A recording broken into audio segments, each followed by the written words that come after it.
कोटा की जो कहानी है वो दिल्ली से काफ़ी अलग है। उसकी बड़ी वजह है कि वहाँ जो बच्चे हैं उनकी एज काफ़ी कम है। कई बच्चे अंदर से उन वैल्यूज़ को इतना एब्जॉर्ब कर लेते हैं कि उनको फर्स्ट ही आना है। और जो आप कोटा में देख रहे हैं सर, आई मीन वो जो सुइसाइड्स हो रहे हैं उसके लिए why is it that we don't have more then teaching, even counselling? It's not enough. Obviously जो काउंसलिंग होती भी है, it is not enough. Kota की जो कहानी है वो दिल्ली से काफ़ी अलग है। उसकी बड़ी वजह है कि वहाँ जो बच्चे हैं उनकी एज काफ़ी कम है। जनरली 10वीं के बाद से बच्चे वहाँ होते हैं, कभी कभी 5वीं 6वीं क्लास से ही चले जाते हैं। तो मैं एक दो लोगों को जानता हूँ जिनके बच्चे 6वीं 7वीं क्लास से वहाँ पढ़ रहे हैं। 6वीं क्लास का मतलब है 11 साल का बच्चा, और 10वीं का मतलब 15 साल का बच्चा हुआ। 15 से 18-19 की उम्र में वहाँ मेजर चंक है बच्चों का। ये उम्र ऐसी है कि इस उम्र में बच्चों को ऐसी जगह छोड़ना जहाँ इतना कंपटीशन हो अपने आप में रिस्की है, बहुत रिस्की है। कोटा में मेरे कुछ फ्रेंड्स हैं जो पढ़ाते भी हैं, एक दो फ्रेंड्स जो सिविल सर्वेंट्स वहाँ रहे, कलेक्टर भी रहे। जब मेरी उनसे बातें हुई तो कोटा में सुसाइड सिर्फ इसलिए नहीं तो एक एग्ज़ाम का प्रेशर है, वो तो एक पक्ष है ही। कई बच्चे हैं एग्ज़ाम, कई बच्चे अंदर से उन वैल्यूज़ को इतना एब्जॉर्ब कर लेते हैं कि उनको फर्स्ट ही आना है। अब पेरेंट्स नहीं कह रहे हैं, वो तो बचपन में कह रहे थे पीयर प्रेशर। अब तो पेरेंट्स कह रहे बेटा तुम बस पढ़ लो आराम से, पर वो इतना प्रेशर ले चुके हैं कि उनको फर्स्ट आना ही आना है। वो नंबर कम आ गए, 2 नंबर कम आए, वो झेल नहीं पा रहे उस चीज़ को। मैं दिल्ली में एक ऐसा केस जानता हूँ, एक बच्ची ने सुसाइड किया हमारे पड़ोस में ही। उसका एग्ज़ाम 12वीं क्लास का बिगड़ गया था एक, और बिगड़ने का मतलब ये था कि उसके मार्क्स शायद 100 नहीं आ पाएंगे, 90s में आ पाएंगे।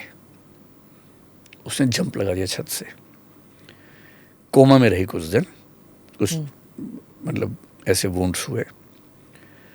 मुझे इतना दुख होता है सोच के कि बाद में CBSE ने उस पेपर को कैंसिल करके फिर से लिया, क्योंकि कुछ क्वेश्चंस आउट ऑफ सिलेबस आ गए थे। और वो बच्ची उस पेपर की वजह से मर गई। उसके बाद 10-15 दिन के बाद उसकी डेथ हो गई। एक तो वो उम्र ऐसी है कि झेलना बड़ा मुश्किल होता है, क्योंकि इन बच्चों ने, और जितना मैं जानता हूँ उस बच्चे की फैमिली के बारे में, मुझे लगता नहीं कि डायरेक्ट प्रेशर कभी रहा होगा। कई बार बच्चे खुद भी उस चीज़ को इंटरनलाइज कर लेते हैं कि उनको लगता है कि अगर मैं फर्स्ट नहीं हूँ तो मैं कुछ भी नहीं हूँ। तो रेड फ्लैग्स कैसे पता लगे कि हमारा बच्चा जो है? जब आपका बच्चा ये कहे कि पापा मुझे टॉप करना है या मम्मी मुझे टॉप करना है, आपको समझाना है कि नहीं, टॉप नहीं करना है, समझना है। रैंक कुछ भी आए, कोशिश करनी है कि अच्छी पढ़ाई हो, समझाना है। अच्छी पढ़ाई और समझ के आप समझ रहे हैं, चीज़ों को अप्लाई कर पा रहे हैं, वो पढ़ाई का मतलब है। कोटा में जो बच्चे हैं, आप सोचिए 15 या 13 की उम्र से 18-19 की उम्र है, इम्प्रेशनेबल, पहली मोहब्बत भी उसी उम्र में होती है। हज़ारों लड़के लड़कियां वहाँ पढ़ते हैं, घर से दूर रहते हैं, घर से दूर आज़ादी भी है, तो आकर्षण होता है, प्रेम होता है, ब्रेकअप होते हैं। उस उम्र में ब्रेकअप को झेलना कितना मुश्किल होता है। वहाँ पेरेंट्स हैं नहीं जिनसे बात कर सकें, अनकंडीशनल रिश्ता वहाँ एक भी साथ में नहीं है। भाई कोई बड़ा भाई हो, बहन हो, ऐसा दोस्त जिससे कंपटीशन ना हो। कंपटीशन होती दोस्ती कहाँ बचती है फिर।